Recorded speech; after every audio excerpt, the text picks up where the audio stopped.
Здравейте! Казвам се Надя и ви приветствам с добре дошли на канала Православни размисли, където разглеждаме теми от нашия християнски живот в светлината на свещеното писание и светоотеческото наследство. Това е втора част от темата за въплъщението на Божието Слово, което ние празнуваме на празника Рождество Христово, като продължаваме да го разглеждаме в светлината на труда на свети Атанасий Велики за въплъщението. Продължавам с цитата от книгата на свети Атанасий.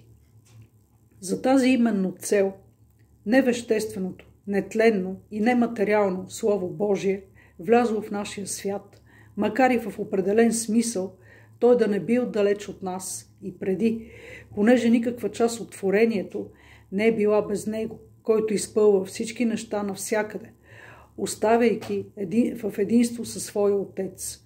Но при нас той идва в благосклонност да ни покаже любов и да ни посети, и виждайки расата от разумни същества да е на път да изчезне и как смъртта владее над тях чрез тлението, виждайки също, че заплахата при престъплението е осигурила здрава хватка на тлението, което ни е било сполетяло, а също как било чудовищно законът да пропадне преди да бъде изпълнен, виждайки също така непристойността на случилото се, че нещата, на които самият той е бил творец, погивали, виждайки още превъзхождащото зло на човеците и как малко по малко те го възправяли до непоносими висоти против самите себе си, и виждайки най-сетне как всички човеци били под смъртното наказание, той се смилил над нашия род, съжалил се над нашата немощ, проявил снизхождение към тлението ни и неспособен да понесе смъртта, да се окаже победител и за да не погинат създанията и делото на неговия Отец в човеците да се обърне на нищо, той взел на себе си тяло, и то не от по-различен вид от нашите. При това той желал не просто да се въплати или не просто да се яви, понеже ако искал просто да се яви, той можел да разкрие своето божествено явяване по някакъв друг и при това по-висш начин. Но той приема тяло като на нашия род, и то не просто така, а от безупречна, неопетнена девица, не познала мъж, едно тяло чисто и наистина неомърсено от мъжко сношение. Понеже сам, бидейки могъщ и създател на всичко, той подготвя това тяло на девицата като храм за себе си и го приема за свое собствено, като инструмент, в който да се разкрие и който да обитава. Приемайки така тяло, досущ като нашите, понеже всичките били под наказанието на смъртното тление, той го предал на смърт вместо всички и го предложил на Отца, правейки това поради любовта си, така че първо в него да умрат всички впримчени и да се отмени закона за погублението на човеците, защото неговата сила се изразходила напълно в тялото на Господа и вече нямал сила срещу човеците, негови събратя. И второ, при все, че човеците се били обърнали към тлението, той да може да ги върне отново към нетление и да ги оживи от смъртта чрез посвещаването на своето тяло и чрез благодата на възкресението, като направи смъртта да изчезне от тях като слама в огъня. Понеже Словото, виждайки как тлението на човеците не може да бъде надвито друго яче, освен чрез смърт, като задължително условие, и бидейки в същото време като безсмъртно Слово и син на Отца, неспособно да умре, той приел за тази цел тяло, способно на смърт, за да може то, чрез принадлежността си на Словото, което е над всичко, да може достойно да умре вместо всички, а самото то, поради идването на Словото, да пребивава в него, да остане нетленно, за да може след това да се сложи край на тлението на всички други чрез благодатта на възкресението. Край на цитата. В цялото произведение за въплъщението свети Атанасий Велики прекрасно изяснява причините, наложили самия Бог да стане човек във всичко като нас, освен в греха. И отново бих искала горещо да ви препоръчам да се запознаете в дълбочина с това произведение. Защото познаването на вярата и нейното правилно изповядване се явява неизменно условие за спасението на душите ни. Сега ще приведа цитати от още един от светите отци на църквата, Августин, който също отлично обяснява смисъла за раждането на Словото Божие като човек. В своята проповед 191 за Рождество Христово четем: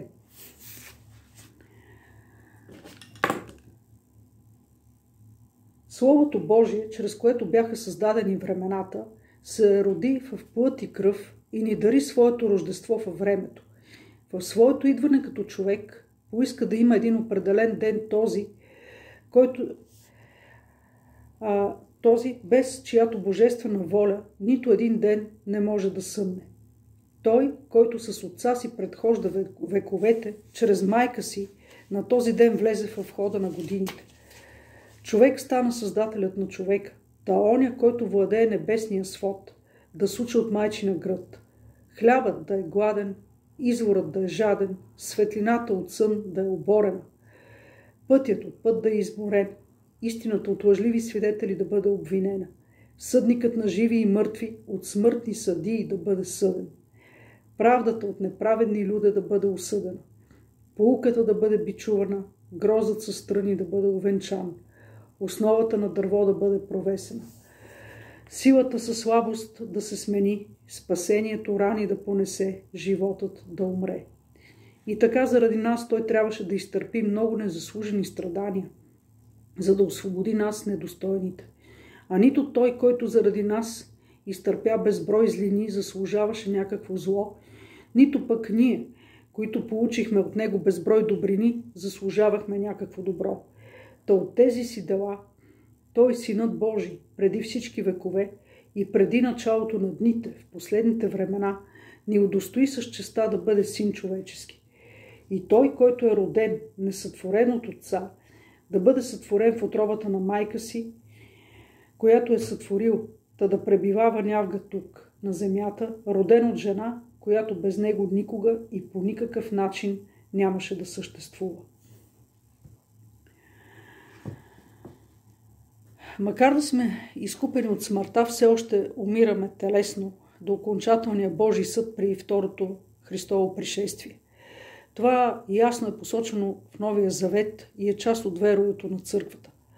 За по-голяма яснота на този въпрос отново ще цитирам свети Августин в неговата проповед против езическите празници на 1 януари.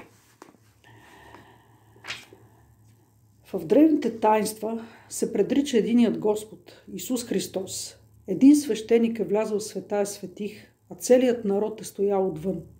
Нима сега, когато епископите стоят в олтара, вие сте вън, а не вътре. Но тогава само един свещеник влизал в Светая Светих един път в годината. Годината означава цялото време. Значи веднъж и завинаги е влязъл в Светая Светих, но не в алегоричната, а в истинската, отвъд небесното покривало, един наш първосвещеник, Господ Исус Христос, възкръсвайки от мъртвите, пренесъл себе си в жертва заради нас. Влязъл е и е там, а народът стои отвън с нас. Все още не сме възкръснали, за да срещнем Господа във въздуха и да останем завинаги вътре с Него, както ще каже той на добрия раб, влез в радостта на Господаря си. Именно това се е символизирало в Стария Завет чрез единия свещеник, влизащ в Светая Светих от народа, останал отвън. То сега е вече изпълнено чрез нашия Господ Исус Христос, който единствен проникна отвъд тайните на небето и чрез народа, който стои навън и стене, но вече е спасен от надеждата и очаква изкуплението на тялото си, което предстои във възкресението на мъртвите. Самият наш първосвещеник, който сам се пренесе в жертва заради нас, представя нашите молитви. Той е, който ни поведе и се жертва не за да ни затвори пътя, а за да ни направлява, не за да разделя, а за да ни събере, не за да пречи, а да събори преградите. Той е върховен жрец и първосвещеник, който е предсказан в образа на древните Божии свещенослужители. Затова и се търсеше свещеник с неопетнено тяло, понеже само той живя без да е опетнен от греха, макар и в тялото на смъртен. Защото това, което е предсказано в тялото на тези свещеници, означаваше, че ще се осъществи в неговия живот. Препоръчвам ви тази книга на Блажени Аврелий Августин, избрани произведения. Все още може да бъде намерена в онлайн и да бъде поръчана. Съдържа безценни негови проповеди и наставления.